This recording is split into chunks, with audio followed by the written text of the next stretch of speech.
In the headlines, troops neutralize bandits, clear terrorist camps, recover military camouflage and ammunition in Zamfara State. Police arrest 29-year-old man for kidnapping and strangling 6-year-old to death in Adamawa State. People's Democratic Party candidate Atiku accuses INEC of meddlesome interference for defending Tinubu at Presidential Election Tribunal. And from the foreign scene, airstrike hits Khartoum outskirts as Sudan's war enters 6th week.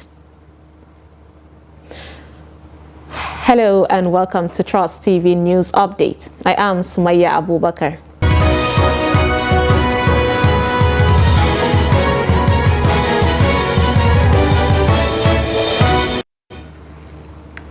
Thank you for joining us. Now the news in full. Now, troops of Joint Task Northwest Operation Hadarindaji in its clearance operations have neutralized several armed bandits in the Shinkafi local government area of Zamfara State.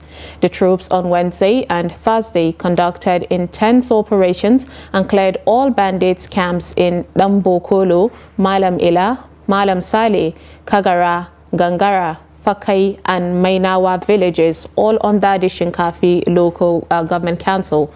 A top military source who pleaded anonymity said heavy contact was made with the armed bandits during the operations. Of several of them were neutralized while others escaped with gunshot wounds to the mountains beside Fakai village.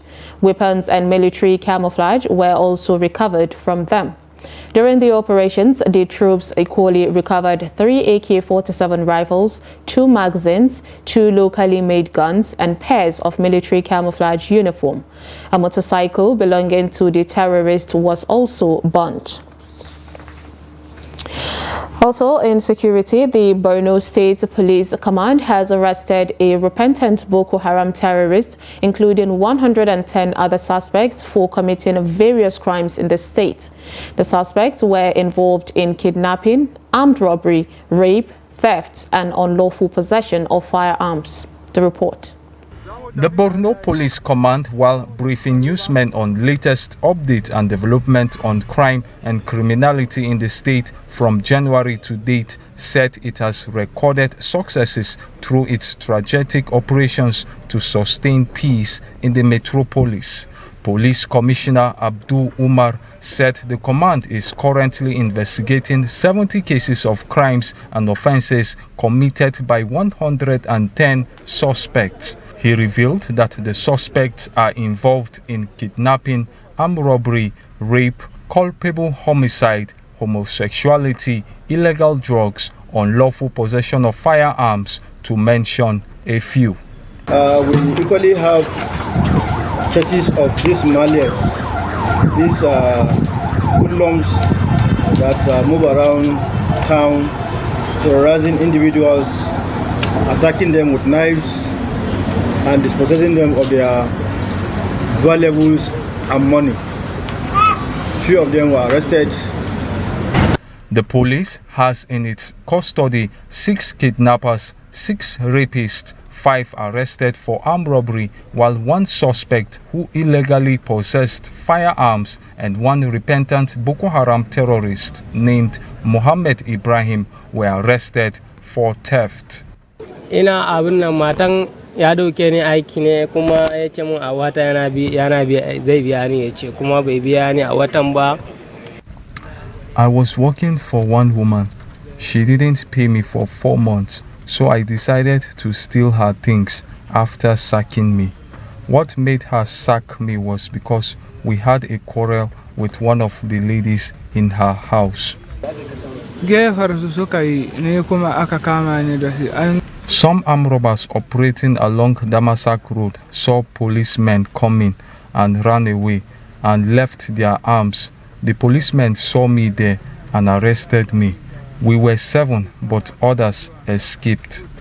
The Borno State Police Command says it will continue to maintain law and order and also prevent and foil plans of criminals across the state. Bitrus Kuruti, Trust TV News, Maiduguri. Meanwhile, the Nigeria Police Force has paraded 10 suspects for kidnapping along the Ughelli and Sapele axis of Delta State.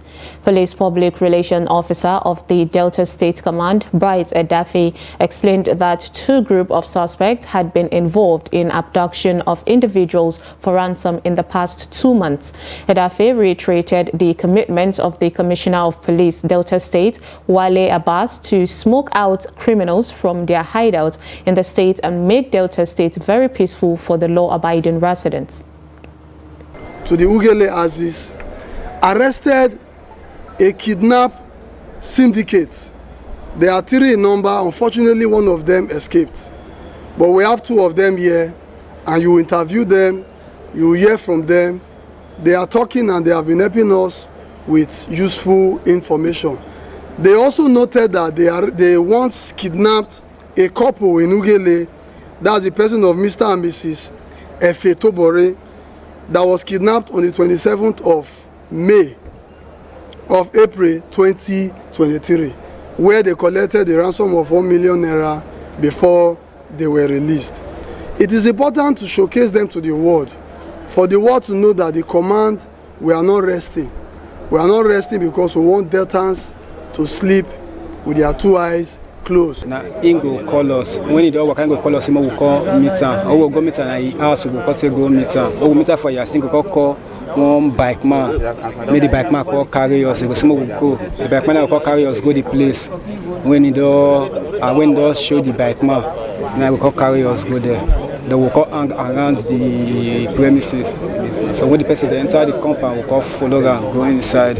I never key once. We group never key.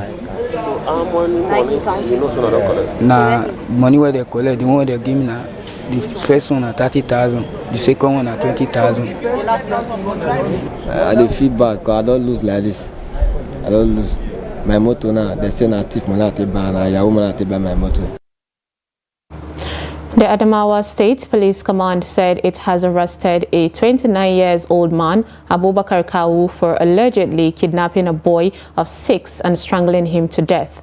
The Police Public Relations Officer of the command, Superintendent of Police Suleiman Ungoroje, in a statement said the suspect, Kawu, a dry cleaner, had on May 12, 2023 kidnapped his victim, Abdul Hafiz Buba Aliyu, and demanded a ransom of 3.5 million naira from the boy's father.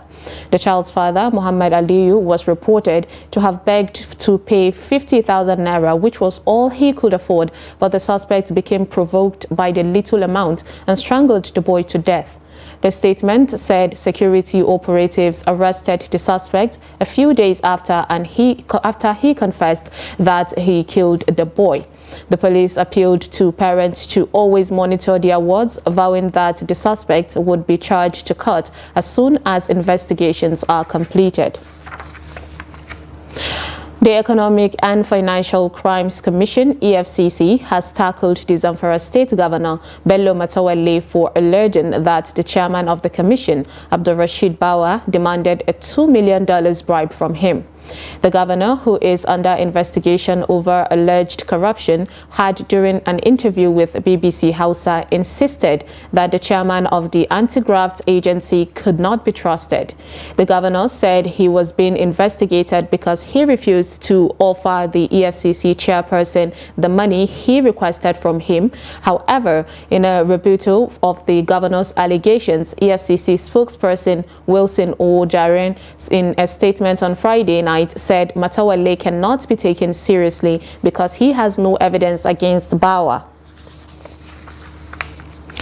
The Inspector General of Police, that's IGP, Usman Alkali Baba, has transmitted the case filed of alleged culpable homicide and other criminal charges leveled against the majority leader, House of Representatives, Al-Hassan Ado Doguwa, to Kano State Government. Represented by the Commissioner of Police, Kano, CP Muhammad Hussein Gumel, the IGP delivered the investigative document to Kano State Attorney General and Commissioner for Justice, Musa A. Lawan after discrete findings on allegations. Doguwa, representing Doguwa Tudunwada Federal Constituency of Kano State, was slammed with a 5-count charge following the electoral violence that characterized the National Assembly election in his constituency, where some opposition party members were allegedly killed. Apparently dissatisfied with the police investigation, the accused person had sought the intervention of the police higher authority to investigate the circumstances surrounding his trial and demanding justice and fairness. With the reception of the IGP's finding, Kano State government might formally proceed on his criminal prosecution. Speaking shortly after receiving the IGP's emissary, the Attorney General said his ministry would study the case file and take necessary legal actions in 2 weeks. The presidential candidate of the People's Democratic Party (PDP) in the last election, Atiku Abubakar, has described the Independent National Electoral Commission (INEC) as a meddlesome interloper for joining itself to defend All Progressive Congress presidential candidate Bola Ahmed Tinubu on his matter on his eligibility for the 2023 elections. The former vice president made the submission through his counsel, Chris Uche San, on Friday at the resumed sitting of the Presidential Election Petition Tribunal. Noel Sampson has the details. At the sitting of the tribunal on Wednesday, proceedings were overshadowed by the drama between chieftains of the two factions of the Labour Party. But the main thrust of the tribunal is in court despite the drama on the sidelines of the proceedings. At the resumed sitting on Friday, PDP candidate Atiku Abubakar, through his lead counsel Chris Uche SAN, insisted that INEC ought to be neutral. He said, however, the electoral umpire had somersaulted by turning itself to a busybody and meddlesome interloper by taking up the defense of APC candidate Bola Tinubu against the provisions of the law. Surprised that INEC left issues relating to the conduct of the election to begin to fight a proxy war for the second respondent, that's Tinubu, because if you look at the processes filed, all they were saying was to strike out the paragraphs where we pleaded issues relating to Tinubu's qualifications. So we said, no, that is not for INEC to do. Tinubu has his own counsel. APC also has their own counsel. The INEC should have been neutral as far as those issues are concerned and restrict itself to the defense of the election it conducted, which it claims that it conducted in a free and fair manner. That's the point we made. Meanwhile, the two factional chairmen of the Labour Party were both present at the court after the thoughts would have happened in court on Wednesday. The Independent National Electoral Commission, All Progressive Congress, Bola Ahmed Tinubu, and Kashim Shettima have all asked the court to dismiss the application by the petitioners, Peter Obi, and the Labour Party to televise live the ongoing proceedings by the Court of Appeal on the presidential election petition. Reacting to the petitioner, Awa Kalu expressed shock over the prayers of INEC to dismiss the petition.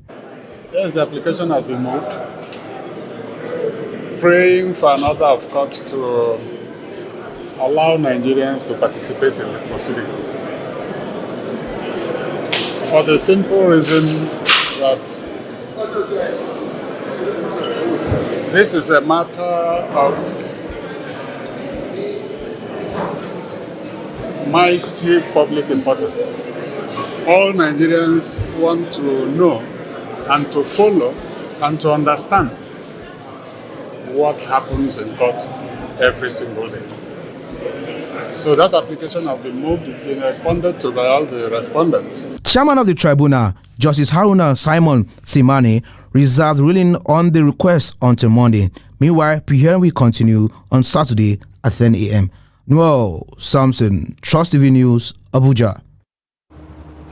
You're watching News Update on Trust TV. Coming up, we'll take a look at viable alternative to orthodox medicine. Details on this and more after the break. Stay with us.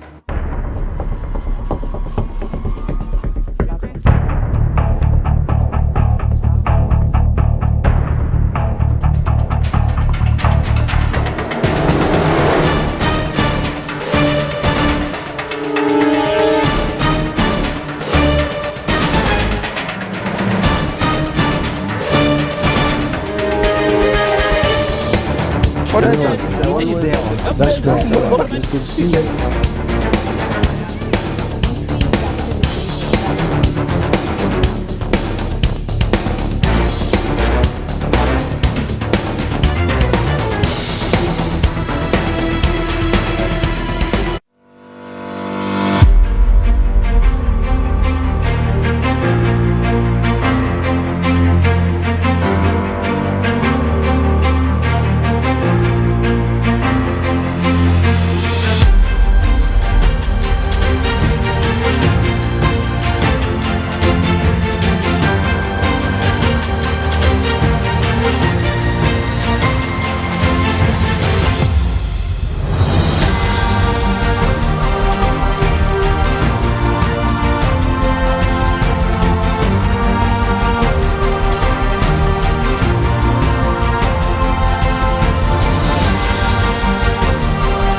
Welcome back. If you're just joining us, this is Trust TV News Update, and here is a recap of our top stories.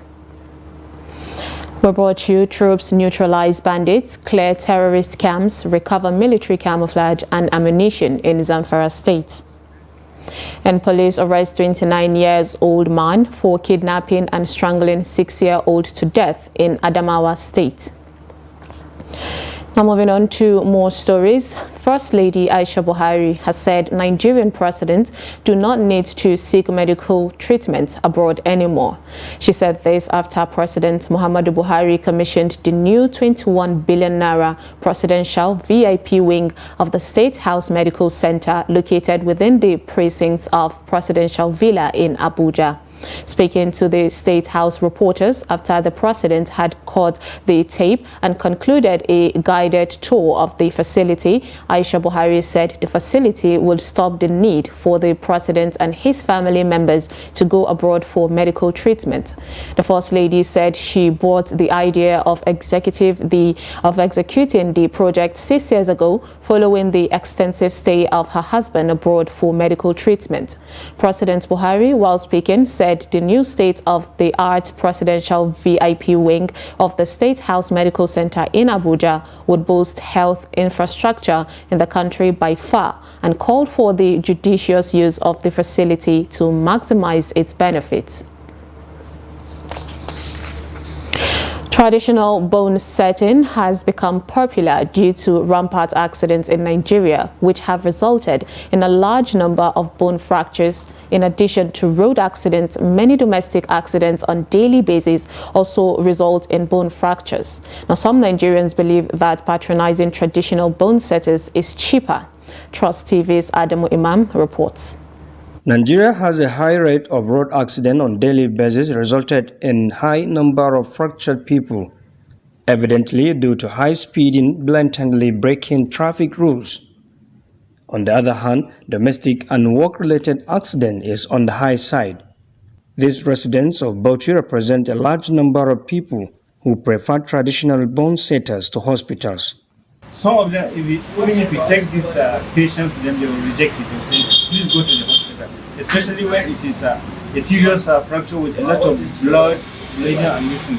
When it is seriously an injury that they cannot heal, they refer you to the hospital. But if it is very simple, normal dislocation or simple fracture, usually they take care of it. Even now, it is readily available. You can go there at night, you can go there. You don't need any long protocol. That is one thing that is making people patronize. Before, they usually operate without technology, but now it's everywhere and it has come to stay. Somebody must be checked thoroughly before allowing them to touch any fracture. Aside of that, people resorted to cheaper traditional bone setting because it's less cost. Sam'an Maman and his brother confirmed they inherited the job and they can set simple fractures as well as shattered bones and rub medicine for quick recovery. We inherited this job hoping to continue like that. Our sons will emulate, and we always try to modernize it. Before we treat people here, we do send them laboratory for x-ray so that we cross-check the fracture while setting the bones proper.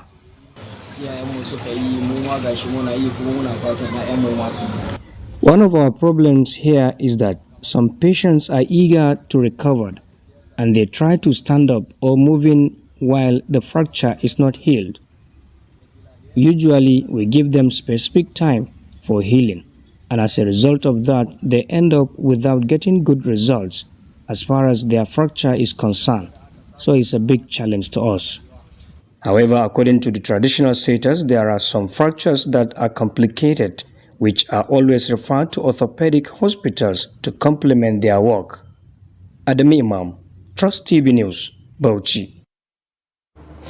Residents of Daɗin town, a host community to the Daɗin hydropower plant, have called on the Marbon Energy Limited and the federal government to solve the problem of electricity supply in the area. Their demands coincided with the official flag off of Friday of the multi-billion naira Daɗin power plant, which has the capacity of generating 40 megawatts of electricity. Some members of the Daɗin community in Gombe State displayed their placards expressing their demands. Ibrahim Ismail reports from Gombe. The electricity component of the Daɗin hydropower plant has just been commissioned 35 years after the contract was awarded by the federal government. The plant, which can generate 40 megawatts of electricity, is being handled by Marbon Energy Limited. This inauguration should be a joy to the residents of Daɗin, which is the host community of the massive project. But residents of the community have some demands. We are really suffering about the issue of electricity, and now we are generating, we are succeeded to generate 40 megawatts here in Daɗin. We are pleading to government to consider the community how to benefit that electricity that today commissioned here in Daɗin. That is our prayer. We want full support of electricity.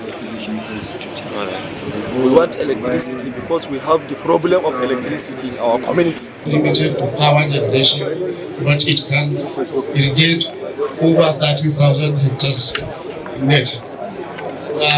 Water supply, it has a capacity to process over 50 million liters per day.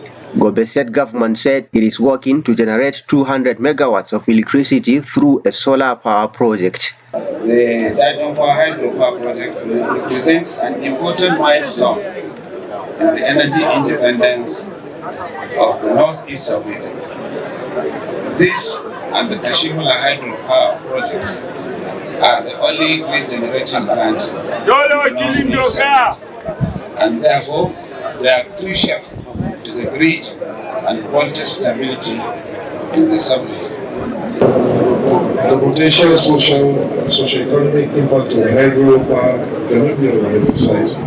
It will have tremendous multiplying impact on the people of Gombe State and environs. It is expected to support the incremental power policy of the current administration. With the inauguration of the Daɗin hydropower plant, expectations are high from Gombe residents. The host community is hoping to be connected directly to the plant and is looking forward to an improvement of power supply. Ibrahim Ismail, Trust TV News, Gombe. And now from the foreign scene. Airstrikes hit outer areas of the Sudanese capital, Khartoum, overnight and on Saturday morning as fighting that has trapped civilians in a humanitarian crisis and displaced more than 1 million entered its 6th week. The fighting between Sudan's army and the paramilitary rapid support forces has led to a collapse in law and order, with looting that both sides blame the other for. Stocks of food, cash, and essentials are rapidly dwindling. Airstrikes were reported by eyewitnesses in southern Omdurman and northern Bahri, the two cities that lie across the Nile from Khartoum, forming Sudan's triple capital. Some of the strikes took place near the state broadcaster in Omdurman, the eyewitnesses said. Eyewitnesses in Khartoum said that the situation was relatively calm, although sporadic gunshots could be heard. The conflict, which began on April 15th, has displaced almost 1.1 million people internally and into neighboring countries. Some 705 people have been killed and at least 5,287 injured, according to the World Health Organization. Talks sponsored by the United States and Saudi Arabia in Jeddah have not been fruitful, as the two sides have accused each other of violating multiple ceasefire agreements. And lastly, in sports news, the 2023 edition of the FIFA Under-20 World Cup will get underway in Argentina on Saturday, with Nigeria's Flying Eagle looking to claim the title for the first time. The Flying Eagles are among the 4 countries that will be representing Africa at the biennial competition, which will run from May 20th to June 11th. The other 3 are Senegal, Gambia, and Tunisia. Ladan Boso's side came third at the 2023 Africa Under-20 Cup of Nations earlier in the year in Egypt, and opinions are divided on how far the team can go in Argentina. Drawn in the tournament's toughest group with 5-time champions Brazil, European powerhouse Italy, and debutant Dominican Republic, the Flying Eagles will fancy their chances following the injection of some new players in the team. Boso has wielded the big stick by dropping some underperforming players at the Under-20 AFCON in Egypt. And among the players dropped are Ochefu Ogbelu, Adams Olamilekan, and Ibrahim Mohammed. AC Milan teenager Victor Eletu leads the new invitees, and eyes will be on the defensive midfielder and the new boys at the competition. The team showed character by rallying to hold Colombia to a thrilling 3-3 in a friendly on Tuesday. With that, we've come to the end of Trust TV News Update. Do not forget to follow us across all our social media platforms. I am Sumaya Abubakar. Thanks for watching.